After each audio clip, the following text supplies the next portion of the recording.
It is Election Day all over our state. Today's the last chance to turn your ballot in for the August primary election. This is a live look right now at ballots being sorted in King County.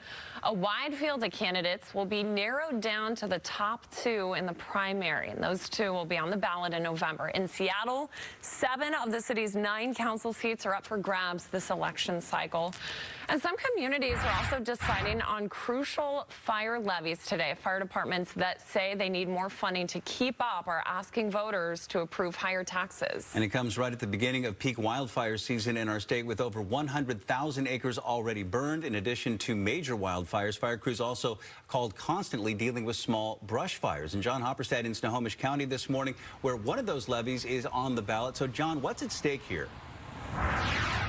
Well, here at District 4, Bill, in Snohomish, the chief says over the last decade or so, emergency calls have gone up nearly 35%. So right now, here just in Snohomish County alone, there are 8 districts asking voters to approve new levies or restore old ones. And it's an issue not just here in Snohomish County, it's in districts right now for this voting session from Whatcom County all the way down to Pierce County, where fire districts say they are being overwhelmed with calls and they need more money and more personnel to make their areas safer. So in Tacoma Fire, for example, they want to restore the levy to 50 cents per thousand of a homeowner's property value. That's because, according to the chief, the workload for crews has increased by quite a bit over the years. But again, here in Snohomish District 4, a yes vote would reset the levy rate to $150 per 1,000 in assessed value, also allow them to lift the base rate by up to 6% annually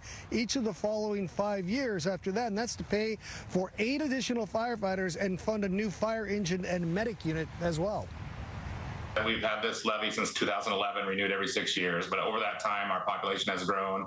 Our population has aged, as you said, and that's caused our call volume to go up about 34%, and we haven't had any increased staffing in there. So now that growth is pushing us to the time that we need a little bit more staffing to be able to meet our goals and response times for the community.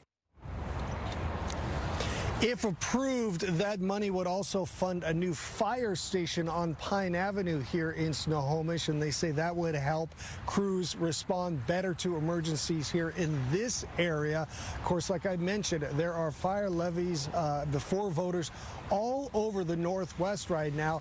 The argument against them for many is that their property tax, people say their property taxes are already on the rise and have been for years. So we'll see if people agree to these levies when the ballots start getting counted later tonight. For now, we're live in Snohomish. John Hopperstad, Fox 13 News.